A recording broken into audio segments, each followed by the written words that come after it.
जरूरत है। Catches win matches मेरे भाई, कैचेस विन मैचेस। और अगर आप कैच ड्रॉप करते हैं तो मैच भी ड्रॉप कर देते हैं। ये शायद अभी हुआ है और फिर से आए हैं हसन अली, जिन्होंने अभी एक ओवर में इतने रन्स खाए थे, अब उन्होंने शायद मैच गिरा दिया है, क्योंकि एक बहुत अच्छा चांस पाकिस्तान का दोबारा से आने के लिए शायद टूटता हुआ नजर आ रहा है। शाहीन शाह अफरीदी ने बहुत अच्छी बॉलिंग की और खैर मलिक आए दोबारा उनको बताने के लिए कि कोई बात नहीं, लेकिन कोई बात नहीं है भाई। ये अगर मैच अगर गया पाकिस्तान के हाथ से तो आप ये समझ लें कि शायद इस कैच की वजह से गया है, लेकिन उम्मीदें बाहर रख, बिल्कुल अभी उम्मीदें बाहर हैं।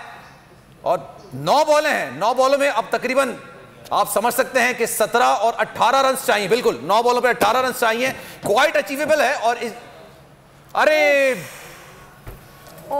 6 मार दिया भाई सर, निकल गया मैच मेरे ख्याल से। सर मैच निकल गया सर। 6 मार दिए, पहले 4 मारा था, फिर 6 मार दिए, 10 रन हो गए।